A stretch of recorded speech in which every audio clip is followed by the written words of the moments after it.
रिश्तों में वही रिश्ता सबसे अच्छा होता है जो किसी गलती के बाद हल्की सी मुस्कुराहट और थोड़ी सी माफी के साथ ही पहले जैसा हो जाता है। जो आपसे जलते हैं उनसे घृणा कभी ना करें, क्योंकि यही तो वे लोग हैं जो यह समझते हैं कि आप बेहतर हैं। जब समय आपके विपरीत चल रहा हो तो शांत रहना सबसे बेहतर है। जो होने वाला है वो होकर ही रहता है, और जो नहीं होने वाला वह कभी नहीं होता। ऐसा निश्चय जिनकी बुद्धि में होता है उन्हें चिंता कभी नहीं सताती है। गीता में लिखा है, जब भक्ति में मन लगने लगे तो समझ लेना आपने भगवान को नहीं, भगवान ने आपको चुना है। कोई कुछ भी बोले, स्वयं को शांत रखो। धूप कितनी ही तेज हो, समुद्र सूखा नहीं करते। कान भरने वालों से हमेशा सावधान रहे, ये अच्छे अच्छे रिश्तों को बिगाड़ देते हैं। किसी के साथ दुख बांट पाना भी एक तरह का सुख है। योग्यताएं कर्म से पैदा होती हैं, जन्म से हर व्यक्ति शून्य होता है। उस आदमी से सावधान रहो जो बात नहीं करता, और उस कुत्ते से जो भौंकता नहीं है। इस जगत में सत्य से भी बड़ा सत्य प्रेम है, और जिसके प्रति प्रेम है उसके प्रति असत्य होना मुश्किल है। पूरी दुनिया की सबसे खूबसूरत जोड़ी मुस्कुराहट और आंसू है। इन दोनों का एक साथ मिलना मुश्किल है, लेकिन जब ये दोनों मिलते हैं वो पल सबसे खूबसूरत होता है। जब समंदर में कश्ती लेकर आ ही गए हैं तो अब तूफानों से क्या डरना। प्रभु का रास्ता बड़ा सीधा है और बड़ा उलझा भी। बुद्धि से चलो तो बहुत उलझा, और भक्ति से चलो तो बड़ा सीधा। विचार से चलो तो बहुत दूर, और भाव से चलो तो बहुत पास। जिस दिन हम ये समझ जाएंगे कि सामने वाला गलत नहीं है, सिर्फ उसकी सोच हमसे अलग है, उस दिन जीवन से सब दुख दूर हो जाएंगे। इंसान को इंसान से दूर करने वाली सबसे पहली चीज है जुबान, और दूसरी चीज है पैसा। रिश्ते निभाने के लिए बुद्धि नहीं, दिल की शुद्धि होनी चाहिए। सत्य कहो, स्पष्ट कहो, सम्मुख कहो। जो अपना हुआ वो समझेगा, जो पराया हुआ छुटेगा। भीड़ से हटकर अपने लिए नया जहान ढूंढो। गलतियां सब निकालते हैं, आप समाधान ढूंढो। जो जरूरी है परमात्मा वो तुम्हें देगा, जब जरूरी है तब देगा। तुम्हारी जल्दबाजी से कुछ नहीं होगा। सब्र करना सीखिए। सत्य कभी दावा नहीं करता कि मैं सत्य हूं, किंतु झूठ हमेशा दावा करता है कि केवल मैं ही सत्य हूं। किसी का मन और मौन बहुत कम लोग ही समझ पाते हैं। नियत साफ और मकसद सही हो तो यकीनन किसी न किसी रूप में ईश्वर भी आपकी मदद करते हैं। जब ऊपर वाला आपसे कुछ वापस लेता है तो ये मत सोचो कि उसने आपको दंड दिया है। हो सकता है कि उसने आपका हाथ खाली किया हो, पहले से कुछ बेहतर और अच्छा देने के लिए।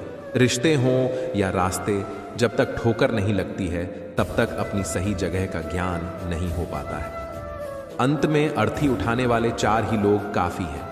अब ना ज्यादा लोग अच्छे लगते हैं और ना ही अब किसी से अच्छाई की उम्मीद। रिश्ता उसी से रखो जो इज्जत और सम्मान दे, मतलब कि भीड़ बढ़ाने का कोई फायदा नहीं। बदनामी का डर तो सिर्फ उसे होता है जिसमें नाम कमाने की हिम्मत नहीं होती।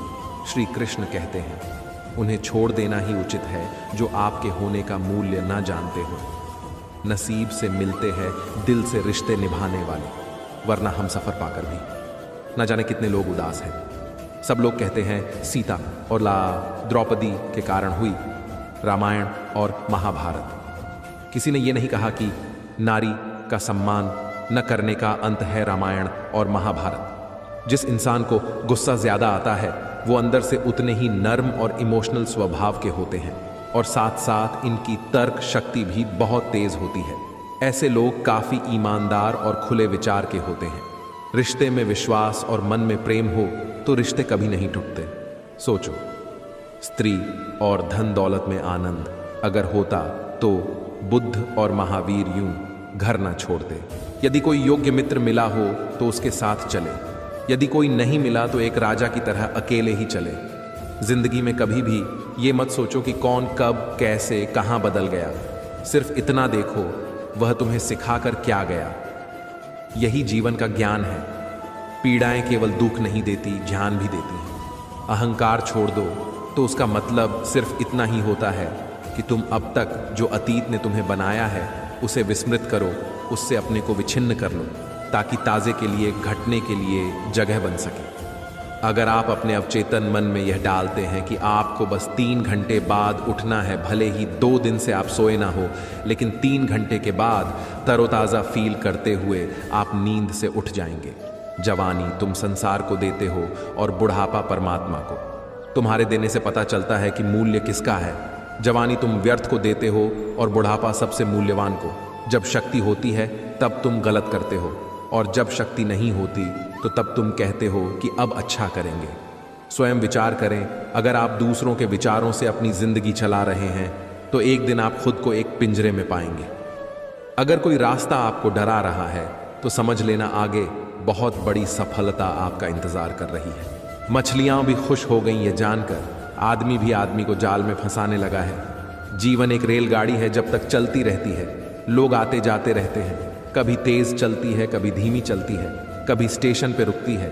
कुछ नए लोग आते हैं, कुछ पुराने उतर जाते हैं, पर सफर चलता रहता है। जब आखिरी स्टेशन आता है सब उतर जाते हैं, कोई साथ नहीं रहता। इसी का नाम जीवन है, तो हमेशा चलते रहो। जब अच्छा समय नहीं रहा तो बुरा भी नहीं रहेगा। इंसान का कुछ समझ नहीं आता। इंसान अपने बच्चों का जन्मदिन बनाने के लिए किसी बेजुबान का मरण दिन बना देता है। कभी कभी मन को मना लेना ही बेहतर होता है। हर जिद हमें खुशी नहीं देती। स्त्री हट के समक्ष सब बेबस है। स्त्री हट अगर पत्नी किसी बात के लिए हट कर दे तो दुनिया का कौन सा पति अपनी पत्नी के हट को इनकार कर सकेगा। और तो और हमारे रामचंद्र जी महाराज को ही देखिए। सीता जी ने कहा, मैंने सुवर्ण मृग देखा है, मुझे वही मृग चाहिए। अब सुवर्ण मृग तो कोई होता नहीं। इतनी समझ तो गुरु माँ एक बालक को भी होती है, एक साधारण व्यक्ति को भी होती है। लेकिन जानकी जी ने कहा कि सुवर्ण मृग मैंने देखा है और वह मुझे चाहिए। श्री राम के बार बार समझाने पर भी उन्होंने हठ नहीं छोड़ा। श्री राम को तो फिर उस मायावी मृग के पीछे जाना ही पड़ा। कैकेयी तो स्त्री हट का सबसे बड़ा उदाहरण है। उसने अपने पति से हट किया कि राम को 14 साल का वनवास दो और मेरे पुत्र भरत को राजगद्दी पर बिठा दो। ये न्यायोचित तो था नहीं, नीति विरुद्ध ही था। राजा दशरथ जानते थे कि उनके दिए हुए वरदानों का कैकेयी दुरुपयोग कर रही है, फिर भी उनको स्त्री हट के आगे झुकना पड़ा, मानना पड़ा उसके हट को। बात बाल हट। बच्चा अगर हट कर ले और उसकी जिद पूरी करने में पूरे परिवार को भी अगर जुटना पड़ जाए तो परिवार जुट ही जाएगा। हालांकि हट को तो बुरा ही माना गया है, फिर भी अगर बालक हट करे तो क्षमा दी जाती है। यह सोचकर कि बच्चा है, जिद कर रहा कोई स्त्री अगर हट से अपनी बात मनवाना चाहे तो उसका पति अथवा घर के अन्य सदस्य उसकी बात को मानते तो हैं, पर उनके लिए वह एक मजबूरी हो जाती है। दिल से तो वे उसके हट को अच्छा नहीं मानते हैं। मजबूरी में अगर पत्नी के हट को पूरा करना भी पड़े तो भी पति के दिल को कोई प्रसन्नता नहीं होती है। आप जैसा करते हैं वैसा ही फल मिलता है। अक्सर आपने कुछ लोगों को हमेशा परेशान रहते देखा होगा। वे किस बात से परेशान हैं इसका अंदाजा लगाना सबके बस की बात नहीं, क्योंकि वे अपनी चिंता दूसरे से साझा भी नहीं करते हैं। दरअसल आदमी जैसा कर्म करता है वैसा ही फल उसे प्राप्त होता है।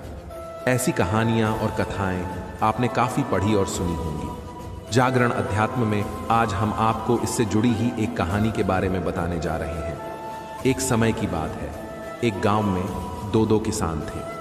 वे खेती के साथ साथ बागवानी भी करते थे। एक अपने बाग में आम उगाए थे तो दूसरे ने किसान ने लीची उगाए थे।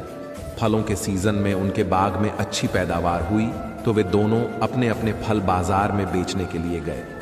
बाजार से लौटते समय उन दोनों ने अपने लिए 5-5 किलो फल बचा लिए थे। वापस लौटते समय दोनों किसान रास्ते में मिले। दोनों एक दूसरे से बातें करने लगे।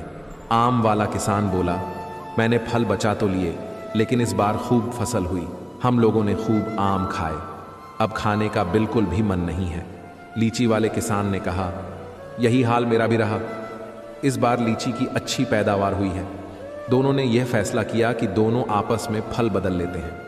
आम वाले ने लीची ले ली और लीची वाले किसान ने आम, लेकिन आम वाला किसान बहुत लालची था।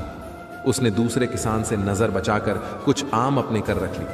वहीं दूसरी ओर लीची वाला किसान आम पाकर बहुत खुश हुआ। वे दोनों अपने घर चले गए। घर जाकर लीची वाले किसान ने पूरे परिवार को आम खिलाए और उसे बड़ी अच्छी नींद आई।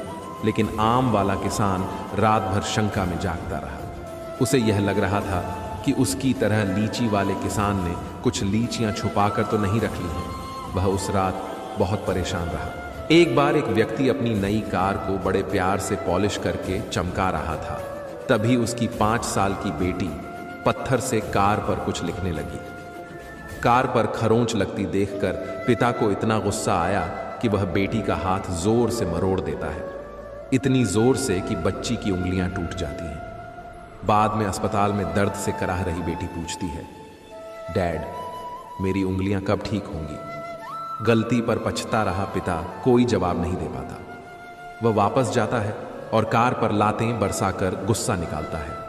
कुछ देर बाद उसकी नजर उसी खरोंच पर पड़ती है जिसकी वजह से उसने बेटी का हाथ तोड़ा था। बेटी ने पत्थर से लिखा था, आई लव यू पापा। इस कहानी से हमें यह सीख मिलती है, गुस्से और प्यार की सीमा नहीं होती। याद रखें कि चीजें इस्तेमाल के लिए होती हैं और इंसान प्यार करने के लिए, लेकिन होता इससे उलट है। लोग चीजों से प्यार और लोगों को इस्तेमाल करते हैं। हमारे दुखों के 5 कारण जो अपना मनचाहा प्राप्त होने पर कहते हैं प्रभु की कृपा है, पर मन के विरुद्ध होने पर उदास हो जाते हैं। यही प्रभु की कृपा का अधूरा दर्शन दुख का पहला कारण है। दूसरे का कुछ भी हो, उसका चाहे अहित हो, वह चाहे दुखी हो, पर हमारा भला होना चाहिए। हमारा यह मलिन स्वार्थ हमारे दुख का दूसरा कारण है। हमें वर्तमान में जो वस्तुएं प्राप्त हैं या अभिलाषित हैं, उनके छिन जाने या ना मिल पाने का निरंतर बने रहने वाला भय हमारे दुखों का तीसरा कारण है। जो हमें करना चाहिए वह ना करना, और जो नहीं करना चाहिए उसको करना, ये प्रमाद भरी आदतें हमारे दुखों का चौथा कारण है। हमें निमित्त बनाकर कहीं कोई सुंदर घटना हो जाने पर उसका सारा श्रेय हम अकेले ही ले लेना चाहते हैं। यही अहम भाव हमारे दुखों का 5वां कारण है। स्वास्थ्य सबसे बड़ी दौलत है, संतोष सबसे बड़ा खजाना है, आत्मविश्वास सबसे बड़ा मित्र है।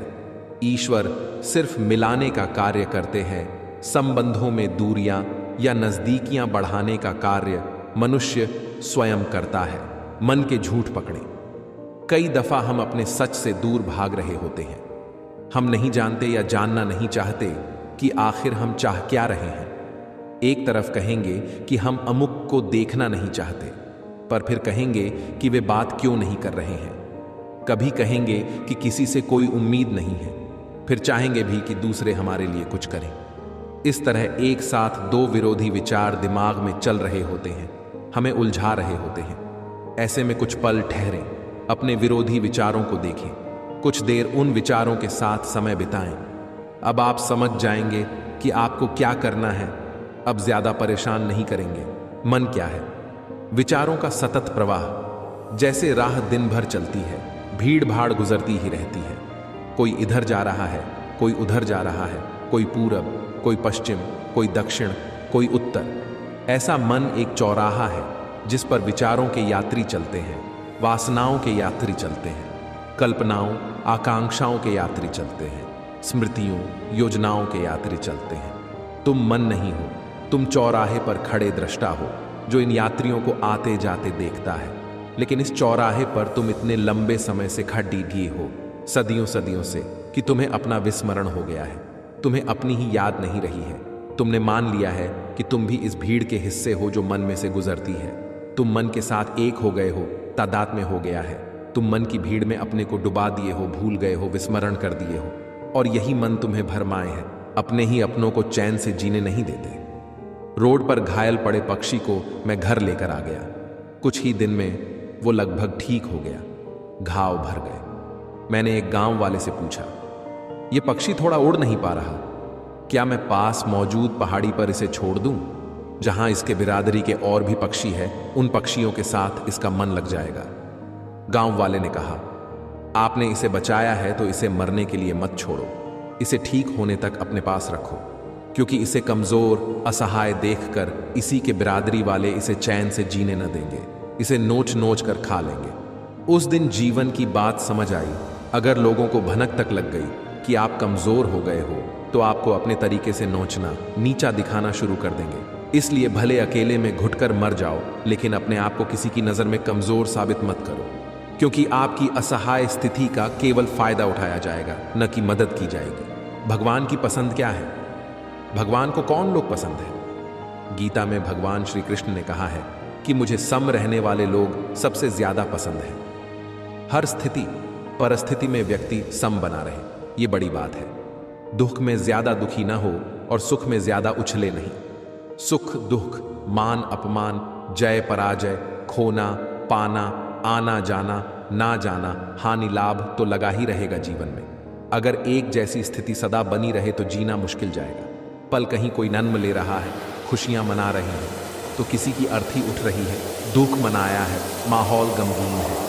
कहीं कोई सुहागन बन रही है तो किसी का सुहाग उजड़ रहा है। इन सब पलों में व्यक्ति अपने को संभाल ले, भावनाओं में ना बहें तो कोई बात है। यहूदियों में एक कथा कही जाती है कि यहोवा भगवान को क्या पसंद है और क्या नापसंद। कथा में आता है कि यहोवा को घमंड से छड्डी आंखें, गलत मार्ग पर चलते पांव, किसी का हक छीनते हाथ और झूठी गवाही देती जीभ पसंद नहीं है।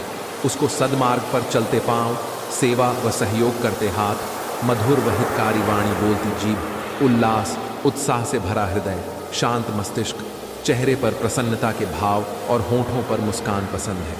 लेकिन ये सब है बड़ी महंगी और महंगी चीज़ों के लिए कीमत चुकानी पड़ती है। ये किताबों में पढ़ने से या खाली कहने सुनने से नहीं आ जाएगा आपके पास।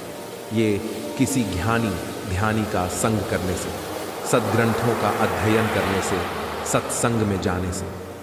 मानव जन्म मिलना सौभाग्य और सद्गुरु का मिलना परम सौभाग्य की बात है। जीवन में अगर संत हैं तो फिर सदा ही बसंत है। दुख तुम्हें वह सब देता है जो सुख नहीं दे सकता। वास्तव में सुख तुम्हें हर चीज से वंचित कर देता है।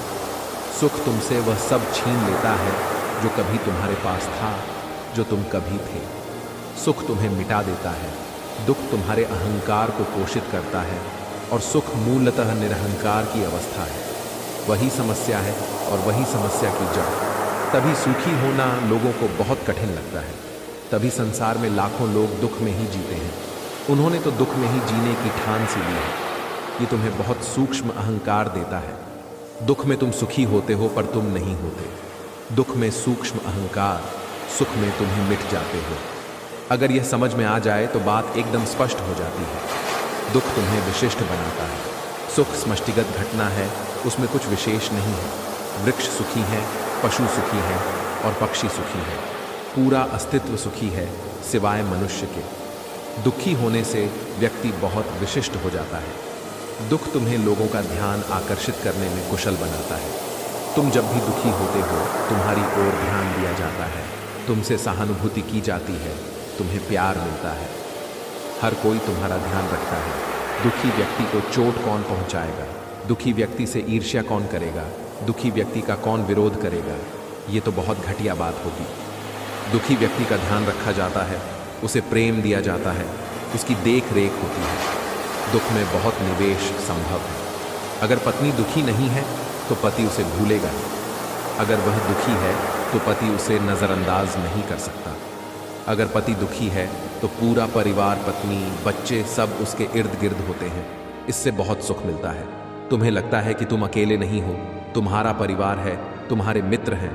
और जब तुम बीमार होते हो, उदास होते हो, दुखी होते हो तो मित्र तुम्हें देखने आते हैं, तुम्हें सांत्वना देते हैं। जब तुम प्रसन्न होते हो तो वही मित्र तुमसे ईर्ष्या करते हैं। जब तुम वास्तव में प्रसन्न होते हो तो तुम पाओगे कि सारा संसार तुम्हारे विरुद्ध हो गया है। कैसे खुश रहा जाए? अगर देखा जाए तो किसी चीज से अपनी पहचान न बनाने का मतलब है कि आपके और आपके काम के बीच एक दूरी है। लेकिन पहचान नहीं बनाने का मतलब उसके साथ जुड़ाव न रखना नहीं है। दरअसल जब आप कोई पहचान नहीं रखते तो आप सजग रूप से खुद को जोड़ सकते हैं। अगर आप अपने जीवन की हर स्थिति में खुद को झोंक नहीं देते तो इसकी सिर्फ एक वजह है कि आपने अपनी पहचान बहुत गहरी बना रखी है।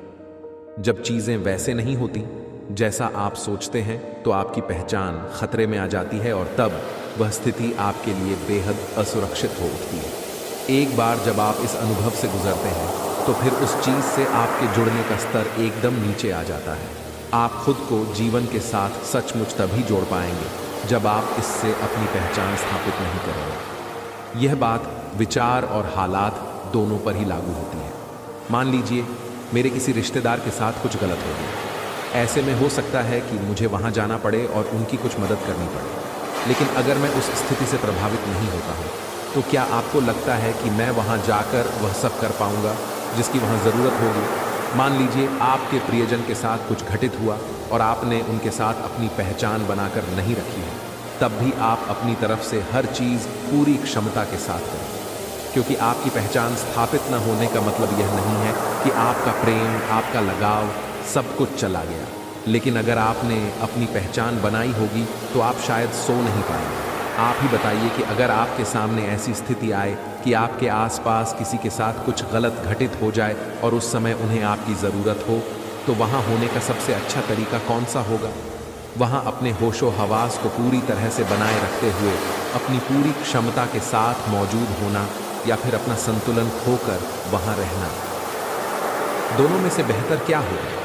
अब तक सारे लोगों ने आपको हमेशा यह यकीन दिलाया है कि अगर आपका कोई अपना बीमार होता है, मरता है या कुछ बुरा होता है तो आपको टूट जाना चाहिए, नहीं तो यह समझा जाएगा कि आप उन्हें प्यार नहीं करते। ब्रह्मचर्य का अर्थ है आपने कुछ नहीं किया, अपने जीवन को आपने वैसे ही जैसे रचनाकार ने आपको बनाया। आप इसमें से कुछ और नहीं बनाते, तो इसमें कोई कदम नहीं उठाना है। अगर आप कुछ नहीं करते तो आप ब्रह्मचारी हैं, लेकिन इसके लिए साधना है, अभ्यास है, अनुशासन है। वो सब किस लिए हैं? ये सब आपको बस वैसे ही रहने में मदद करने के लिए है। इसका कारण यह है कि आपने इस पृथ्वी से बहुत कुछ लिया है, तो पृथ्वी के बहुत से गुण आप में आ जाते हैं और आप पर अधिकार जमाते हैं। एक मूल गुण यह है कि जब आप पृथ्वी को शरीर के रूप में उठा लेते हैं तो उसमें एक चीज़ आती है, जड़ता। सुबह उठने पर भी जड़ता का अनुभव होता है, आप उठना नहीं चाहते। अगर आप दिव्यता के पथ पर बढ़ना चाहते हैं तो यह ज़रूरी है कि आप पृथ्वी के गुणों के आगे न झुकें। एक बात जड़ता है तो दूसरी है मजबूरीवश चलना। अगर आप पृथ्वी को शरीर के रूप में उठा लेते हैं तो आप पृथ्वी जैसे हो जाते हैं। ये आपको गोलाकार चक्करों में ले जाती है। चक्रीय गति हर उस चीज़ का मूल आधार है जिसे ब्रह्मांड में भौतिक कहते हैं। आप अगर एक गोल चक्र में घूमते हैं, चाहे वह कितना भी बड़ा हो, आप हमेशा वापस आते हैं, चाहे कोई आपको वापस न बुलाए। हमें नहीं पता कि ये दुनिया आपका यहाँ होना पसंद करती है या नहीं, लेकिन आप किसी भी तरह से वापस आ ही जाएंगे, क्योंकि आप एक गोल चक्र में हैं। जो यह महसूस करते हैं कि यहाँ उनकी कोई ज़रूरत नहीं है, जो एक सीधे रास्ते पर चलना चाहते हैं, उनके लिए यह दिव्य पथ है, ग्रहों के जैसा गोल घूमने वाला प्रक्षेप पथ नहीं। तो कोई भी इंसान ब्रह्मचर्य को एक प्राकृतिक प्रक्रिया की तरह नहीं, बल्कि एक मार्ग और एक अनुशासन की तरह अपनाता है, जिससे वे जीवन की चक्रीय गति, जन्म मरण के चक्कर में न पड़े। वे जीवन की चक्रीय गति के आगे झुकना नहीं चाहते। तो ब्रह्मचर्य क्या करना होता है? अगर आप बहुत जागरूक हैं तो इसमें कुछ भी नहीं करना है। ये बहुत सरल है। आप रोज सुबह ऐसे उठते हैं जैसे अभी अभी पैदा हुए हैं, रात में सोने के लिए ऐसे जाते हैं जैसे आप मरने वाले हैं। बीच के समय में आप वो करते हैं जो लोगों के लिए उपयोगी है। ईर्ष्या को हमेशा से एक कुटिल भावना के रूप में देखा गया है, लेकिन ईमानदारी से कहूं तो मेरे लिए इसने बराबर काम किया है। ये मुझे प्रेरणा देती है। तो जब भी मेरे मित्र कुछ नया सीखते हैं तो मेरे अंदर से भाव आता है कि मैं उनसे बेहतर करूं। और शायद यही कारण है कि मैं अपने सपनों के कॉलेज में पहुंच गया हूं। तो आपको लगता है कि ईर्ष्या क्या एक नकारात्मक भावना है, या ये आपको बेहतर करने के लिए प्रेरित करती है? सौभाग्यवश आज के दिनों में ऐसा नहीं होता, लेकिन उन दिनों जब हम बड़े हो रहे थे, खास तौर से छोटे शहरों में, लोग मजा लेने के लिए एक डिब्बे में पटाखे भर के किसी गड्ढे की पूंछ से बांध देते थे। विशेष रूप से दिवाली के दिनों में यह काफी लोकप्रिय था। जब पटाखे छूटने लगते तब वो बेचारा गड्ढा इधर उधर भागता था, घोड़े से भी ज्यादा तेज। क्या आपको लगता है कि जीवन को प्रेरित करने का यह कोई अच्छा तरीका है? आपके पास और भी बेहतर और समझदार तरीके हैं। जब आपको लगता है कि आपकी पूंछ सुलग रही है तो आप दौड़ सकते हैं। लोग कहते हैं कि अगर कोई कुत्ता आपके पीछे पड़ जाए तो आप वाकई तेज दौड़ेंगे, लेकिन उसेन बोल्ट इसलिए तेज नहीं दौड़ते कि उनकी पूंछ में आग लगी है। वे इसलिए तेज दौड़ते हैं क्योंकि उन्होंने अपने पैरों और फेफड़ों को इस तरह तैयार किया है कि वे चाहे जैसे दौड़ें, वे सबसे तेज होंगे। क्या यह तेज दौड़ने का सही तरीका नहीं है? अब यदि आप इसलिए तेज दौड़ना चाहते हैं कि एक कुत्ता आपके पीछे लगा है या आपकी पूंछ में आग लगी है, तो यह तेज दौड़ने का सुखद तरीका नहीं है। अगर आप इसलिए तेज दौड़ना चाहते हैं कि कोई कुत्ता आपके पीछे लगा है या आपकी पूंछ में आग लगी है, तो यह तेज दौड़ने का सुखद तरीका नहीं है। एक बात यह है कि आप तेज दौड़ते हैं, यह महत्वपूर्ण है, लेकिन दूसरी बात यह है कि दौड़ने अनुभव शानदार है। क्या यह भी महत्वपूर्ण नहीं है? आप अपने सपनों के कॉलेज में आ गए हैं, लेकिन अब आपके लिए ये 3 साल नरक समान भी हो सकते हैं। क्या यह महत्वपूर्ण नहीं है कि ये 3 साल आपके जीवन का एक शानदार अनुभव बने? सिर्फ दौड़ना महत्वपूर्ण नहीं है, आप इसे कैसे अनुभव करते हैं और कल इससे आपको क्या मिलता है, वह भी उतना ही महत्वपूर्ण है। जीवन और मृत्यु का स्वभाव क्या है, यह जानने के लिए सभी तरह की चीजें की गई हैं, पर आप इसके बारे में सोचकर या प्रयोग करके इसको समझ नहीं सकते। सिर्फ अनुभव से ही आप इसे समझ सकते हैं। जब भी लोग मृत्यु और मृत्यु के बाद क्या होता है के बारे में मुझसे सवाल करते हैं, तो मैं उन्हें याद दिलाता हूं कि इसे अनुभव से जानना ही सबसे अच्छा है। मेरा मतलब यह नहीं है कि उन्हें मर जाना चाहिए। मेरा कहना यह है कि आपको अपने अंदर के जीवन के बारे में जानना चाहिए। आप अगर सिर्फ अपने शरीर का अनुभव कर रहे हैं, तो मैं चाहे कुछ भी कहूं, आप उलटा ही समझेंगे। अगर आपके जीवन का अनुभव केवल आपके मानसिक और शारीरिक ढांचे तक ही सीमित है, तो आप इस आयाम तक नहीं पहुंच सकते। मृत्यु और उसके बाद जो कुछ भी है, वो कोई ऐसे रहस्य नहीं है जो किसी स्वर्ग या नर्क में छिपे हुए हैं। वे यहीं पर हैं, अभी हैं। बात बस यह है कि अधिकतर मनुष्य इस ओर पर्याप्त ध्यान नहीं देते, क्योंकि वे बाकी चीजों के साथ बहुत व्यस्त रहते हैं। उनके लिए उनका पेशा, उनका कारोबार उनके जीवन से भी ज्यादा महत्वपूर्ण है। उनके लिए उनका प्यार संबंध उनके जीवन से भी ज्यादा महत्वपूर्ण है। उनके पड़ोस के किसी व्यक्ति के साथ उनकी छोटी सी समस्या उनके जीवन से भी ज्यादा महत्वपूर्ण है। वे कैसे कपड़े पहनते हैं, ये उनके जीवन से बहुत ज्यादा महत्वपूर्ण है। ये सिर्फ कुछ ही उदाहरण है। जीवन के बारे में आपके विचार गलत हैं, तो जीवन आपसे दूर ही रहता है। वास्तव में जीवन आपसे दूर नहीं होता, आप उससे बच बच कर रहते हैं। जीवन आपको टालने की, आपसे दूर जाने की कोशिश नहीं करता, आप ही उससे दूर रहते हैं। आपके जीवन के कड़वे, दर्द भरे अनुभव आपको जीवन की वजह से नहीं हुए थे। वे अपने मन और शरीर को संभालने की आपकी अयोग्यता की वजह से हुए थे। जीवन ने कभी आपको कोई दर्द या पीड़ा नहीं दी है। यह सिर्फ आपके मन और शरीर के कारण हुए हैं। आप जानते ही नहीं कि अपने शारीरिक और मानसिक ढांचे को कैसे संभालें। आपको कुदरत ने 2 अद्भुत साधन दिए हैं, पर आपने उनको बिगाड़ दिया है।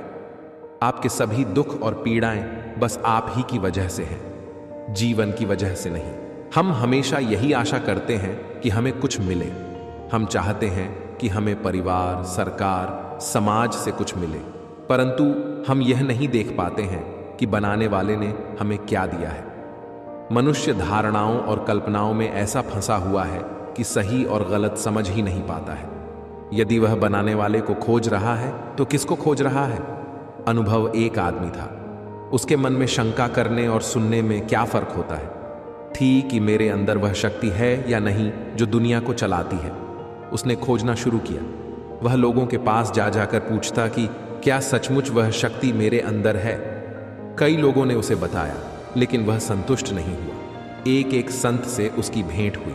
उसने उन्हें अपनी शंका बताई। कहा, एक बाल्टी पानी और खूब सारा नमक लेकर आओ। वह आदमी सारा सामान लेकर आ गया। संत ने उस आदमी को एक बाल्टी पानी और नमक देते हुए कहा, नमक बाल्टी में डाल दो। उस आदमी ने ऐसा ही किया। फिर संत ने कहा, अब इसको घोलो। उसने घोलना शुरू किया। धीरे धीरे सारा नमक पानी में घुल गया। फिर संत ने उस आदमी से पूछा, कहाँ गया? तो उसने कहा कि नमक तो गायब हो गया, वह दिखाई नहीं दे रहा है। तब संत ने कहा, अब इस पानी में तुमको वह नमक दिखाई नहीं दे रहा है। इसका यह मतलब नहीं कि वह गायब हो गया है या वह पानी में ही है। तुम उसे आंखों से नहीं परछक सकते हो। हमारा भी यही हाल है।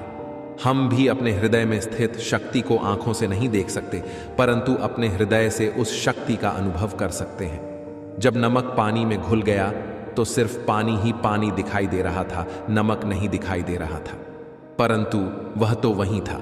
ठीक उसी प्रकार वह शक्ति भी सब जगह है, थल, जल, पेड़, वायु में, हर जगह। उसी के होने से हम जीवित हैं, बस उसे अनुभव करने की जरूरत है। बचपन का सुख, उस बच्चे के कई प्रकार के भय का शमन और उसके आत्मविश्वास का स्वस्थ विकास सभी सीधे प्रेम पर निर्भर होता है। आजकल कई बच्चे दुख भरे घरों में बड़े होते हैं। यदि उन्हें ढंग का प्यार नहीं मिलता तो अपने आगामी जीवन में वे शायद ही अपने माता पिता से प्रेम करेंगे और संभव है कि दूसरों से प्रेम करना भी उनके लिए कठिन होगा। यह बहुत चिंताजनक है। जैसे जैसे बच्चे बड़े होकर स्कूल में प्रवेश करते हैं, उनको शिक्षकों से मदद मिलनी चाहिए। यदि कोई शिक्षक न केवल शास्त्रीय शिक्षा देता है परंतु विद्यार्थियों को जीवन के लिए भी तैयार करने का उत्तरदायित्व लेता है, तो उसके विद्यार्थियों में उसके लिए विश्वास तथा सम्मान की भावना जागेगी। विद्यार्थियों को जो कुछ भी सिखाया गया है वह उनके चित्त पर अमिट निशान छोड़ जाएगा। दूसरी ओर अपने विद्यार्थियों के संपूर्ण कुशल मंगल की चिंता नहीं रखने वाले शिक्षक द्वारा सिखाए गए विषय शायद उनको बहुत समय तक याद भी नहीं रहे। भावनाओं का असर हर जगह पड़ता है। प्रेम पूर्वक किए गए व्यवहार का सकारात्मक असर पड़ता है और उपेक्षापूर्ण व्यवहार का नकारात्मक असर पड़ता है। ये बात बच्चों पर ही नहीं, सभी पर लागू होती है। इसलिए सभी के साथ प्रेम पूर्वक व्यवहार करना चाहिए। बहुत सी सर्वश्रेष्ठ चीजें शांत माहौल में ही सीखी जा सकती हैं और कई चीजें तूफान के बीच ही सीखते हैं। सफलता से ज्यादा दिलचस्प होता है संघर्ष। जो हमें खुशी दें, ऐसी परिस्थितियों की पहले से पहचान नहीं की जा सकती। उनका हम अचानक ही सामना करते हैं। सहज बने रहने के लिए बहुत सारे तजुर्बों की जरूरत होती है। जब शरीर की आंखें बंद होती हैं तब आत्मा की आंखें खुली रहती हैं। दुनिया में हर असाधारण तोहफे की कीमत देनी ही पड़ती है। जहां प्रेम है वहां चमत्कार होते रहते हैं। मंजिल नहीं, जीवन में रास्ता ही सब कुछ है। यह सच्चाई कि मैं एक महिला हूं कभी मेरे पादरी या राजा बनने के सपनों के आड़े नहीं आई। जवानी के दिनों में देखे गए सपने यदि पूरे हो जाते हैं तो इससे बेहतर जीवन में और क्या हो सकता है। शुरुआत करके ही डर को खत्म करें। फेलियर का डर हमें कदम बढ़ाने ही नहीं देता। बस काम को बार बार टालते हैं। आज करेंगे, कल करेंगे, और इस बाजी मारता समय का बहाना बनाना। क्यों गलत लोगों के मुंह से ऐसे शब्द सुने होंगे कि मैं ऐसा कर सकता था लेकिन नहीं कर पाया। ऐसी बातें करने वाले वह काम इसलिए नहीं कर पाए कि उन्होंने कभी अपनी चक्कर में दूसरा है। अपने डर को खत्म करना होगा, डर से जीतना होगा, और यह संभव है जब हम कदम बढ़ाएंगे। ये नहीं सोचें कि फेल हो जाएंगे, बस हमें अपना बेस्ट देना है। अपने मस्तिष्क का दायरा बढ़ाएं। हम आज जो हैं उस स्थिति में बानमन रचनात्मक बदलाव लाकर जीवन के उन क्षेत्रों में सफलता प्राप्त कर सकते हैं जो हमारी दृष्टि में कमजोर हैं, लेकिन जिनमें सफल अधिकांश लोग यह नहीं जानते कि बदलाव कैसे लाया जाए। इसके लिए हम अपने मस्तिष्क का दायरा बढ़ा सकते हैं। तय छोटी चीजों को करने में अपना समय देते रहें। जो लोग अपनी असफलता के लिए समय का बहाना बनाते हैं वो खुद को और दूसरों को धोखा देते हैं। How to win friends and influence people मनपसंद काम कर सेहत बना सकते हैं। हर आदमी बेहतर सेहत चाहता है। सेहतमंद जीवन की खोज में हमने अनजाने में सेहतमंद और सुखी जीवन के लिए आवश्यक तथ्य हम यह काम जिसका और चुनौतीपूर्ण कार्य में सीधा संबंध है। अगर आपको काम में मजा आ रहा है तो यह सुखी और स्वस्थ जीवन की सर्वश्रेष्ठ गारंटी है। सफल लोग नापसंद कार्य भी खुशी से करते हैं। जीतना है तो जिद करो, नापसंद कार्य भी। प्रसन्न आइंडर थिंक एंड ग्रो रिच। इंतजार न करें, समय कभी सही नहीं होगा। मन से इसलिए करें, बहुत से लोगों को जब कोई नापसंद कार्य करना पड़ता है तो वो पीछे हट जाते हैं। अपना तोता बदल सफलता के द्वार पर ले जाने वाला ही क्यों ना हो, लेकिन सफल लोग ऐसा कार्य बिना हिचकिचाहट प्रसन्न मन से बार बार करते हैं। उनका एक ही लक्ष्य होता है, सफलता प्राप्त करना। अधिकांश लोग असफल इसलिए रहते हैं कि वो कुछ सार्थक करना शुरू करने के लिए सही समय का इंतजार करते हैं। इंतजार न करें। क्या गलत है बनाम कौन गलत है, सकारात्मक सोच के सबूत के रूप में यह भी है कि क्या गलत है और कौन गलत है के अंतर पर ध्यान दें। अगर आप हमेशा यह समय कभी सही नहीं होगा, आप जहां खड़े हैं वहीं से शुरू करें और आपके पास आपके अधिकार में जो उपकरण हैं उन्हीं के साथ काम करें। जैसे जैसे आगे बढ़ेंगे बेहतर उपकरण मिल जाएंगे। नजरें मिलाकर बात करने से बढ़ेगा भरोसा। नजरें मिलाकर बात करने से सामने वाले को यह संदेश जाता है कि आप ईमानदार और सच्चे हैं। आप जो कह रहे हैं उस बात में हैं। आप डरे खोजेंगे कि कौन गलत है, तो आप पूरी तरह पकी करते हम सबको हमेशा दोष खोजेंगे। जब किसी को दोष देने की खोज में आप लगे रहेंगे तो सभी इस बात को समझ जाएंगे और किनारे हो जाएंगे। वो इंतजार करेंगे कि किस पर तलवार गिरेगी। हुए हुए हैं। हमेशा दूसरों की आंखों में आंखें डालकर बात करें। इससे न सिर्फ आपका आत्मविश्वास बढ़ेगा, बल्कि सामने वाला भी आप पर विश्वास करेगा। खुद को जान जाएंगे तो सारे कष्ट भी मिट जाएंगे। मैंने मन, शरीर और आत्मा के बीच एक संबंध देखा है, पर मैं इस बात को लेकर भी उत्सुक हूं कि कैसे दो मरीजों का एक सी बीमारी, एक ही डॉक्टर के उसी इलाज के बाद भी परिणाम अलग अलग होता है। एक जीवित बच जाता है तो दूसरा जिंदगी की जंग हार जाता है। इससे मुझे एक अंतर्दृष्टि मिली कि हमारे रोजमर्रा के अनुभव, या जिसे हम सच कहते हैं, वे दरअसल हमारी सामाजिक रेवा, हमारी कंडीशनिंग के चलते हुआ एक सम्मोहन है। ज्यों ज्यों हमारी चेतना या अनुभव बदलते जाते हैं, ये सच्चाई भी बदलती जाती है। मुर्गा सुबह सुबह बांग देता है और ठीक उसी समय सूर्योदय होता है, पर हम ये नहीं सोचते कि बांग के कारण ही सूरज निकलता है। हाँ, इसमें संबंध जरूर है। हमारा मन, दिमाग और ये भौतिक दुनिया अस्तित्व की गहराई में परस्पर संबंधित है। हम मौत से डरते हैं, क्या इसे रोक सकते हैं? जवाब है कि जैविक मृत्यु झूठे आधार से तय होती है, मतलब बायोलॉजी से। जबकि आप ना आपका शरीर है, न मन है। आप इस दुनिया के अनुभव में भी नहीं हैं। तो फिर हम कौन हैं? ऐसा क्या है जो सिर्फ हमारा अनुभव ही जानता है? जैसे लाल रंग, भौतिक दुनिया में कहीं भी ये रंग है या ये सिर्फ अनुभव है? मैं गारंटी देता हूं कि संसार में कोई भी वैज्ञानिक नहीं बता सकता कि ब्रह्मांड में लाल रंग एक भौतिक इकाई के रूप में मौजूद है। ये हमारी चेतना का अनुभव है। जब आपको एहसास होगा कि हर वो चीज जो आप मानते हैं कि सच है, वह असल में है ही नहीं। जब आपको ये एहसास होगा कि आप जो अपने बारे में सोचते हैं कि आप कौन है, और जब एहसास होगा कि आपका आप जो भी देखते हैं वह कुछ लोगों के लिए अनंतिम है।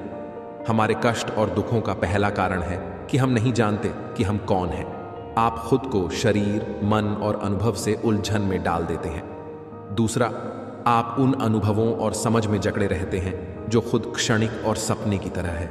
आप कहते हैं, आपके बचपन में क्या हुआ, ये गुजर चुका। बीते कल में क्या हुआ, वो भी गुजर चुका।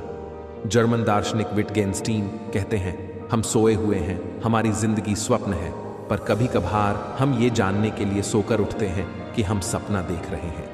जब इस दहलीज को लांघकर आप उठते हैं तो अपने सच्चे स्व के प्रति जाग जाते हैं, जो कि शरीर या मन नहीं है, बल्कि जागरूकता है, जिसमें ये सारे अनुभव घटित होते हैं।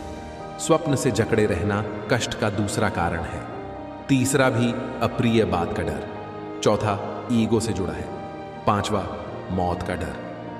ये सारे आपस में जुड़े हुए हैं। सबसे बड़ा सवाल है जो हर किसी को पूछना चाहिए, मैं कौन हूं, क्या हूं? ध्यान की स्थिति में जाकर अपनी आंखें बंद करें। आपको चेतना की एक अलग ही दुनिया नजर आएगी, जहां आप भौतिक दुनिया का अनुभव ही नहीं कर पाएंगे, बल्कि आप तस्वीरों, विचारों, भावनाओं, कहानियों का अनुभव कर पाएंगे। आपको इस उजागर सच का एहसास होगा। सुनने में यह भारी भरकम लगेगा। एक संत अपना स्वयं का आश्रम बनाना चाहते थे, जिसके लिए वो गांव-गांव की यात्रा करते और कई लोगों से मुलाकात करते थे। इसी यात्रा के दौरान उनकी मुलाकात एक किसान से हुई। किसान ने उनका स्वागत किया और संत से कुछ समय अपनी कुटिया में आराम करने की याचना की। संत उसके मीठे व्यवहार से प्रसन्न हुए और उन्होंने उसका आग्रह स्वीकार कर लिया। किसान ने संत को घर का स्वादिष्ट भोज कराया और उनके विश्राम के लिए खटिया पर एक दरी बिछा दी। किसान खुद फर्श पर टाट बिछाकर सो गया। किसान को सोते ही नींद आ गई। उसके चेहरे के भाव से पता चल रहा था कि वह चैन की सुखद नींद ले रहा है। उधर संत को खाट पर नींद नहीं आ रही थी। उन्हें मोटे और नर्म गद्दे की आदत थी, जो उन्हें दान में मिला था। वो रात भर किसान के बारे में सोच रहे थे कि वो कैसे इस कठोर जमीन पर इतने चैन से सो सकता है। दूसरे दिन सवेरा होते ही संत ने किसान से पूछा, तुम कैसे इस कठोर धरा पर इतने चैन से सो रहे थे? तब उसने बड़ ही सरलता से उत्तर दिया, हे गुरुदेव, मेरे लिए मेरी ये छोटी सी कुटिया एक महल के समान ही भव्य है। इसमें मेरे श्रम की है। अगर मुझे एक समय भी भोजन मिलता है तो मैं खुद को भाग्यशाली मानता हूँ। जब दिन भर के कार्यों के बाद मैं इस धरा पर सोता हूँ तो मुझे माँ की गोद का आत्मीय एहसास होता है। मैं दिन भर के अपने सत्कर्मों का विचार करते हुए चैन की नींद सो जाता हूँ। मुझे एहसास भी नहीं होता कि मैं इस कठोर धरा पर हूँ। जब संत जाने लगे तब किसान ने कहा, हे गुरुवर, क्या मैं भी आपके साथ आश्रम के लिए धन एकत्र करने चल सकता हूँ? तब संत ने विनम्रता से उत्तर दिया, पुत्र, तुमने जो मुझे आज ज्ञान दिया है उससे मुझे पता चला कि चित्त का सुख कहाँ है। अब मुझे किसी आश्रम की इच्छा नहीं रह गई। ये कहकर संत वापस अपने देश लौट गए और एकत्र किया। धन उन्होंने गरीबों में बांट दिया और स्वयं एक कुटिया बनाकर रहने लगे। जीवन का सुख संतोष में है। अगर मनुष्य जो है उसे स्वीकार कर ले और उसी में खुशियां तलाशे तो वो उसी क्षण सारे सुख का अनुभव कर लेता है। कई घरों में अपार धन दौलत ऐशो आराम होते हुए भी वहां सुख शांति नहीं होती, क्योंकि उन्हें जो है उसमें संतोष नहीं होता। कहते हैं, जिन्हें दूसरों की थाली में घी ज्यादा दिखता है वो कभी खुद चैन से नहीं रहते। व्यक्ति को हमेशा वो चाहिए जो उसके पास नहीं है, और वो मिल जाए तो नई महत्वाकांक्षा उसकी जगह ले लेती है। इस तरह पूरा जीवन असंतोष में ही बीत जाता है। संतुष्टि ही जीवन का मूल मंत्र है। अगर इंसान में संतोष है तो कोई दुख उसे तोड़ नहीं सकता। यही है जीवन का रहस्य। अक्सर लोग एक बहुत ही कॉमन सवाल पूछते हैं कि मैं खुश कैसे रह सकता हूं। मैं उन्हें एक आदमी के बारे में बताता हूं जो हमेशा शिकायत करता रहता था कि उसके ऊपर ईश्वर की कृपा नहीं है। एक दिन अचानक उसकी आंखों में कुछ खुजली हुई जिसने उसका नजरिया पूरी तरह बदल दिया। डॉक्टर ने इसे कैंसर बताया और आंखें निकालने की नौबत आ गई ताकि कैंसर पूरे शरीर में ना फैले। एकदम बिखर चुका वह इंसान ज्यों ही सर्जरी वार्ड में अंदर गया, उसके दिमाग में एक ही ख्याल था, उसका धुंधला भविष्य।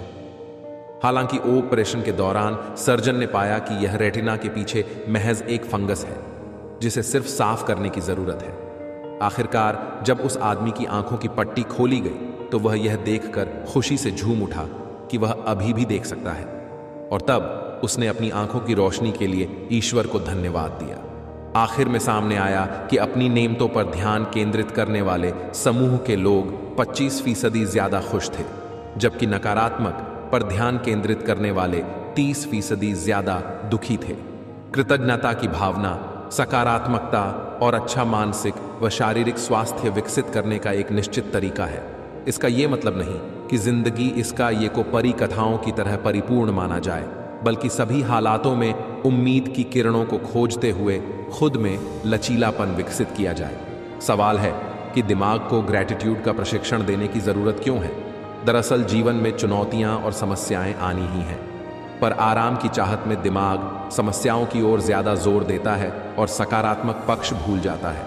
दिमाग एक समय पर एक ही भावना पर ध्यान केंद्रित कर सकता है। जब हम आसपास की अच्छाइयों पर लगातार ध्यान देते हैं तो दिमाग को नकारात्मक चीजों के लिए सोचने की गुंजाइश ही नहीं बचती। इसलिए कृतज्ञता की भावना जीवन का दृष्टिकोण सही करने में मदद करती है। कृतज्ञता विकसित करने और अभ्यास करने के लिए आपके पास जो है उस पर ध्यान दें, न कि कमियों पर। हर किसी का कप आधा खाली है, पर वो आधा भरा हुआ भी है। उदाहरण के लिए, अगर आपको टैक्स देना पड़ता है तो भगवान का शुक्रगुजार होना चाहिए कि कम से कम आपके पास नौकरी है। दुनिया में कई लोगों को एक बाल्टी पानी जैसी मूलभूत चीजें भी नसीब नहीं हैं। ऐसे में अगर आपके घर में नल में पानी की सुविधा है तो इसे ईश्वर का आशीर्वाद की तरह लें। जो हवा हम सांसों से लेते हैं, जो रोशनी हमें मिलती है, जिस पृथ्वी पर हम रहते हैं, और इन सब से ऊपर जिस मनुष्य रूप में हम हैं, ये सब ईश्वर की कृपा है। वो भी बिना मांगे हमें मिली है। रोजाना अच्छी चीजें दर्ज करना दिमाग को रचनात्मक बनाता है और कृतज्ञता की मानसिकता दृढ़ होती है। व्यक्तित्व में विनम्रता सींचें। ईगो ये यकीन दिलाने की कोशिश करता है कि हमारी स्वार्थी छोटी छोटी इच्छाओं की पूर्ति सृष्टि का मूल उद्देश्य है, और जब चीजें हमारे हिसाब से नहीं होती तो अपनी खींच को सही ठहरा। अपने जीवन से प्यार करते हो तो दूसरे जीव भी अपने जीवन से प्यार तो करते हैं। ये बात सदैव तुम्हें स्मरण रखना चाहिए। इस तरह की स्मृति को साधु धर्म कहा जाता है, और जो व्यष्टि इन तथ्यों के अनुसार आचरण करता है वही प्रकृत साधु है। अतः तुम्हारे चिंतन और कर्मों में किसी प्रकार का कोई अंतर नहीं रहना चाहिए। यदि कुछ अंतर है भी तो उस अंतर को धीरे धीरे घटाना चाहिए और अंत में उसे मिटा देना चाहिए। यहाँ विचार और कर्म को एक बिंदु पर मिलना चाहिए। मनुष्यों के बीच अथवा जीव जगत आदि के बीच भेदभाव का प्रचार करना नैतिकता नहीं है। परम आध्यात्मिक प्रशांति उस जगह कभी नहीं मिल सकती है जहां आपके विचारों में भेदभाव है। नैतिकता जीवात्मा को लक्ष्य की ओर धकेलती है और लक्ष्य उसे अपनी ओर अबाधित रूप से खींचता है। चूंकि परम पुरुष सभी सत्ताओं को अपनी तरफ आकर्षित करते हैं, इसलिए संस्कृत में उन्हें कहा जाता है। कृष्ण शब्द का एक अर्थ यह भी है कि जो अपनी ओर आकर्षित करता हो। इस शब्द का दूसरा अर्थ है वह सत्ता जिस पर सभी सत्ताओं का अस्तित्व निर्भर है। इस तरह एक तरफ परम पुरुष आध्यात्मिक साधकों को आगे बढ़ने की ओर आकर्षित करते हैं, वहीं दूसरी तरफ आध्यात्मिक साधक अपनी चेष्टा से, अपने प्रयास, अपने नैतिक बल से उनकी ओर बढ़ते हैं। प्रेरणाओं के इन स्रोतों के कारण मनुष्य अपने गंतव्य तक पहुंच जाते हैं। यदि कुछ लोगों को ऐसा अनुभव होता है कि परम पुरुष की सहानुभूति और कृपा उन पर नहीं है, वे उन्हें अपनी ओर नहीं खींचते हैं, तो मैं उन सभी को सलाह देना चाहूंगा कि वे नैतिकता में ज्यादा से ज्यादा प्रतिष्ठित हों। जब वे नैतिकता में पूरी तरह प्रतिष्ठित हो जाएंगे, तब जाकर वे भी परम पुरुष की कृपा का अनुभव कर पाएंगे। परम पुरुष का अपना कर्तव्य है कि वे हमें अपनी ओर आकर्षित करें और हमारा कर्तव्य है कि हम अपनी चेष्टा से, अपने प्रयास से, अपने नैतिक बल से अपने लक्ष्य की ओर आगे बढ़ें, यानी परम पुरुष की तरफ आगे बढ़ें। यहाँ कर्तव्य करना सबसे ज्यादा जरूरी है। अध्यात्म विद्या की आराधना में तुम्हें जो सुख मिलेगा वह नित्य सुख है। इस सुख को ही आनंद कहते हैं। समझने योग्य बात यह है कि अनित्य वस्तुओं से आनंद नहीं मिलता, वह तो नित्य वस्तुओं से ही प्राप्त होता है। अनित्य वस्तुएं आएंगी, कभी हंसाएंगी तो कभी रुलाएंगी।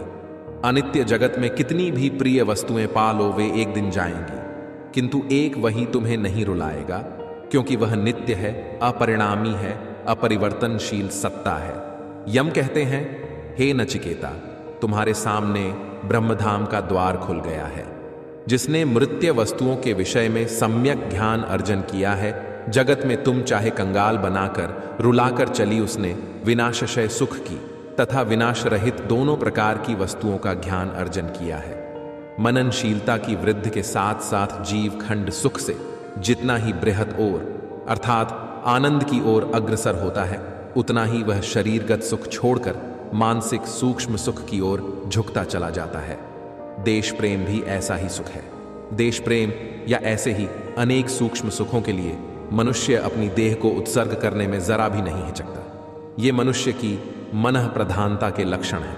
कुत्ता और बिल्ली का सुख शरीरगत सुख है, उनके आधार में मन का सुख प्रधान नहीं हो सकता।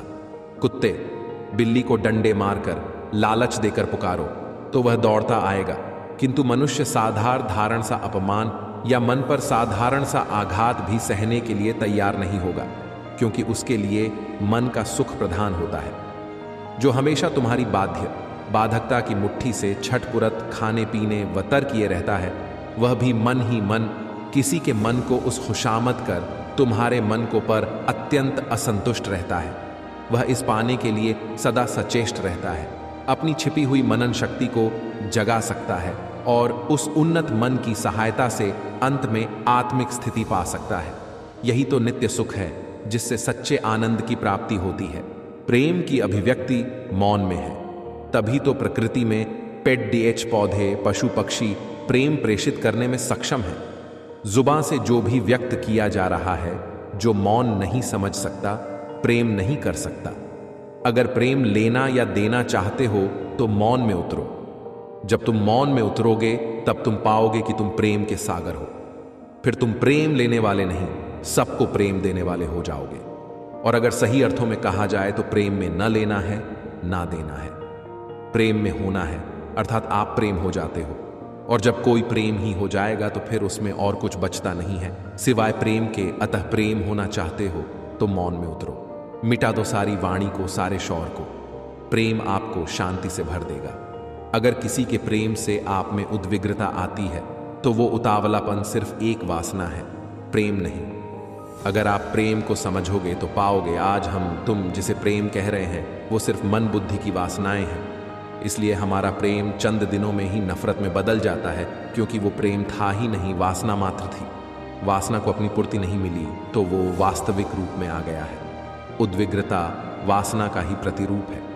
सच्चा प्रेम तो कभी कभार कहीं उपजता है और उसकी प्रकाश लौ इतनी बड़ी होती है कि सब ओर प्रकाशित करती है। उसकी सुवास इतनी तेज होती है कि सब ओर सुवासित करती है। एक जिज्ञासु ने एक संत से सवाल पूछा, कृपया मेरी जिज्ञासा शांत कीजिए कि असली संत और ज्ञानी की परिभाषा क्या है। संत बोले, भाई मैं तो स्वयं ही बहुत साधारण सा व्यक्ति हूं। तुम यही बात जाकर सुकरात से पूछो, वह पक्के ज्ञानी संत हैं, वही तुम्हें अच्छी तरह समझा सकते हैं। जिज्ञासु सुकरात के पास गया और अपनी जिज्ञासा बताई। सुकरात विनम्रता से बोले, भाई तुम गलत जगह आ गए हो। मैं तो साधारण संत भी नहीं, अज्ञानी ही हूं। अभी तो ध्यान की पहली ही सीढ़ी पर हूं। तुम जहां से आए हो वहीं जाओ, वही तुम्हारा मार्गदर्शन कर पाएंगे। जिज्ञासु ने वापस आकर संत को सब हाल कह सुनाया। इस पर संत बोले, आशा है अब तुम्हें तुम्हारे सवाल का जवाब मिल गया होगा। सुकरात जैसे महान ज्ञानी दार्शनिक का यह कहना कि वह अज्ञानी है उनके महाज्ञानी होने का प्रमाण है। ज्ञानी होने का अहंकार उन्हें छू तक नहीं गया है। असली संत वही है जो अपने ज्ञान पर घमंडन करे और स्वयं को एक विद्यार्थी ही समझे। संत सदा ही ज्ञान अपने लिए नहीं, दूसरों के लिए अर्जित करता है। आपके अपने लोग भी यदि आपके कत्ल की साजिश कर रहे हों और अचानक आप पहुंच जाएं तो देखकर कहेंगे, अरे क्या बात है, हम आपकी लंबी उम्र की दुआ ही कर रहे थे। किस पर भरोसा करें, कैसे पहचानें कौन अपना कौन पराया। गैर से वफा की उम्मीद बेकार है, लेकिन उलझन जब अपनों में ही हो जाए तब क्या करें। महाभारत युद्ध के दौरान युधिष्ठिर ने अर्जुन के गांडीव धनुष पर विपरीत टिप्पणी कर दी थी। अर्जुन की प्रतिज्ञा थी, जो मेरे गांडीव को अपशब्द कहेगा मैं उसका वध कर दूंगा। तो बड़े भाई को मारने को तैयार हो गए। कृष्ण वहीं थे। उन्होंने समाधान जुटाया। बोले, अर्जुन तुम अपने बड़े भाई को तू संबोधन से बोल दो। बड़े को तू कहना भी उसके वध जैसा होता है। वैसे तो अर्जुन को एक ही बार तू बोलना था, लेकिन कुछ पुराना याद आ गया और 11 बार बोल गया। फिर एकदम से तलवार निकाल ली खुद को मारने के लिए, क्योंकि बड़े भाई को तू कहा था। तब श्री कृष्ण बोले, हमारे शास्त्रों में हर समस्या का समाधान है। ब्रवीहि वाचाद्य गुणा निहात्मनस्तथा इतात्मा भवितासि पाठ। अपने मुख से अपनी प्रशंसा करना अपने वध जैसा काम हो जाता है। ये दो त्वरित समाधान कृष्ण ने अपनों के बीच उलझन होने पर सुझाए थे। तो जब भी ऐसी स्थिति बने, ईश्वर को बीच में रखें। परमात्मा की उपस्थिति ही कई समस्याओं का समाधान बन जाती है। अच्छे व्यवहार से सुखी जीवन जी सकते हैं। बुरा व्यवहार सुधारने के लिए ये उपाय करें। परिणाम से वाकिफ होते हुए भी व्यवहार को बदलना मुश्किल हो सकता है। इसकी जड़ें अक्सर किसी पुराने तजुर्बे से जुड़ी होती हैं। पुरानी बातें याद करें कि कैसे इस व्यवहार की शुरुआत हुई थी और कैसे आप सही व्यवहार करके अपनी जरूरतें पूरी कर सकते हैं। तो ये काम अक्सर आपने लोगों को कहते हुए सुना होगा कि भगवान हमारा ज्यादा संतोषजनक जीवन, लेकिन क्या आप जानते हैं कि ऐसा हार से नया नजरिया विकसित हार साथ क्यों नहीं देता? हार को पूरे मन, जबकि कई लोगों को आपने ये भी कहते सुना होगा कि ईश्वर तमाम कोशिशों के बावजूद दोस्तों हारते हैं, भगवान सामने वाला पक्ष की मदद करता है। तब क्या जिनके कर्म अच्छे हो, जब विकट परिस्थिति जिनके कर्म का उद्देश्य स्वीकार करना ही चाहिए और जो दूसरों को पूरी गरिमा से स्वीकार करना करते हैं। जीत से अधिक धन्ना जी का जन्म एक सामान्य किसान परिवार में जरिया विकसित होता है। इनके पिताजी खेती अपनी भावनाओं को कैसे और गायों का पालन किया, बातचीत भावनात्मक। एक दिन धन्ना जी के परिवार में आप विचलित हो, जिनका नाम था चिंताग्रस्त हो सकते हैं या तीर्थ यात्रा करके लौटे थे, लेकिन और कुछ दिनों के लिए धन्ना जी के घर पर रुक गए। भावनाओं को नियंत्रण में रखना जरूरी। शालिग्राम भगवान बात करने से पहले जितना खुद को तैयार बड़े भाव से उतना कम शालिग्राम की सेवा करते। बातचीत पूरी होने पर सकारात्मक भावनाओं लगाते और भगवान और सकारात्मक के बाद ही ध्यान वह भोजन ग्रहण। परफेक्शनिस्ट होना, काम में बांधना पंडित जी को यह सब करते छोटी नहीं होती। तो जो काम तनाव देते हैं बड़ी अच्छी पर फोकस करें। जब पंडित जी आपका भगवान की सेवा करते तो धन्ना को बड़ा ही सुकून मिलने लगता। क्या किसी काम को कुछ ज्यादा के बाद देकर सुधार जब पंडित जी जाने लगे नहीं तब बालक धन्ना पंडित समय शालिग्राम ये जो कर के लिए जिद करने लगे करें ये कहने लगा कोशिश कि मुझे ठाकुर जी से काम करना, परंतु पंडित जी अपने ठाकुर को कमजोर समझने वालों का जीवन बदल। धन्ना जी को ये कहानी माता पिता चरवाहा जंगल में भेड़ बकरियां चराया करता था। अंत में लोगों ने पंडित जी से कहा कि यह शेर का छोटा बच्चा में इसे शालिग्राम जैसा कुछ और नहीं करके बहला फुसला दो। छोटा अगले दिन पंडित जी नदी में स्नान करने गए।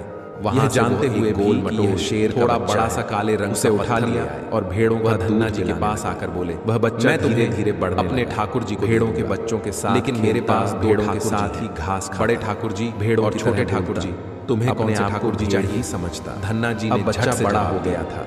मुझे तो रोज किसी दूसरे शेर ने भेड़ों के झुंड पर हमला कर दिया।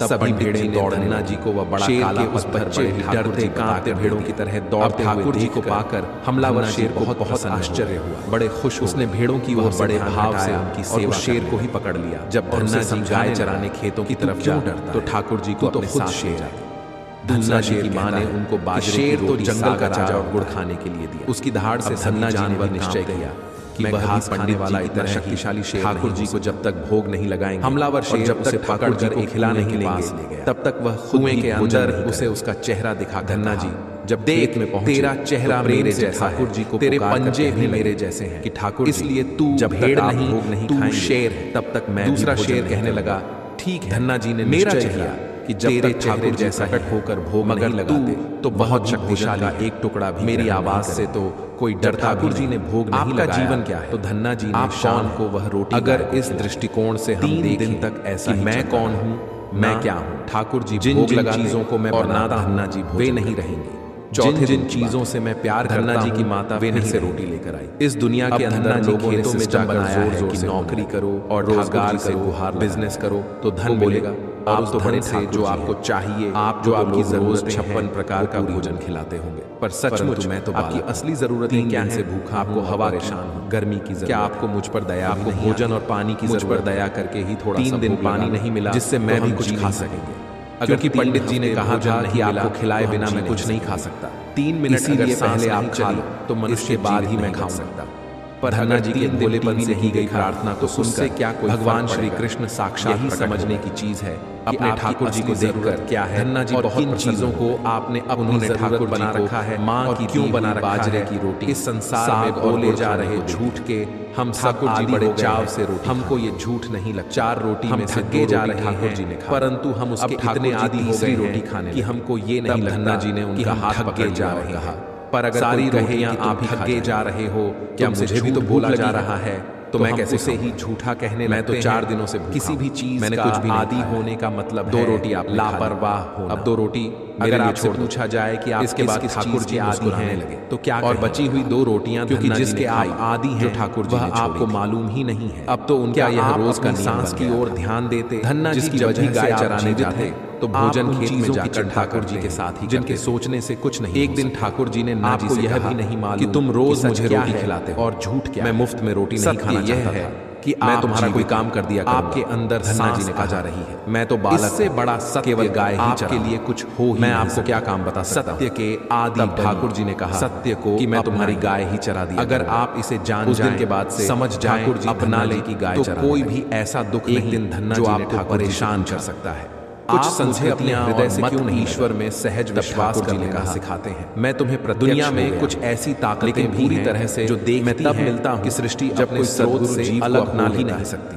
अभी अगर इस सृष्टि के सृजन में शरणागति का हाथ है तो इसीलिए मैं तुम्हें अपने हृदय से नहीं लगना है कि आप उस सृजक धन्ना जी ईश्वर का हाथ पकड़ मैं तो जानता नहीं उसे नीचे किसे कहते हैं।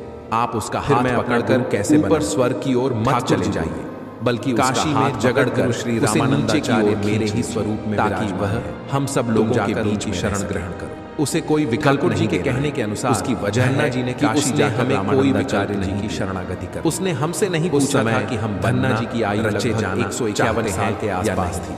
श्री रामानंदाचार्य जी ने पूछने की क्या जरूरत है, अपने शिष्य के नीचे आना चाहता है या और उन्हें आदेश हम जिस संस्कृति से आते हैं चले जाओ, उसमें हम उसे कोई विकल्प देने में विश्वास नहीं करते। अब मैं घर नहीं, हमें उसके चेहरे से नकाब हटाना है। मुझे घर जाने का आदेश क्यों दे रहे? आड़ में छिपकर गुरुजी हमारे साथ अजीब, अगर तुम यहाँ रहकर भजन करोगे तो केवल तुम्हारा ही कल्याण रचना करती है, लेकिन अगर तुम अपने घर जाकर खेती किसानी करते हुए लेकिन माता पिता की सेवा करते हुए भजन करोगे तो तुम्हारे साथ कई जीवों का उद्धार का नकाब हटाने की कोशिश। गुरुजी की आज्ञा के अनुसार तो जिसे घर लौट आध्यात्मिक प्रक्रिया के बाद जैसे ही महज जी घर ईश्वर पर पड़े, ठाकुर जी ने उन्हें अपने हृदय से बहुत से लोग जीवन के अनेक धन्ना जी खूब संतों की सेवा, कई लोग अपने पूरे जीवन घर ऐसे कोई साधु संत मानो वे खुद में ही धन्ना जी उन्हें अपने घर सारे लोगों के लिए और बड़े प्रेम से उनकी सेवा समस्याएं, उन्हें भोजन खिलाते, उनकी कोशिशों की सेवा करने के कारण उनका अकेलापन, घर दूर जीवन जीने की कड़ी जद्दोजहद, धन्ना जी सभी का बड़े प्रेम से मानो वे जो है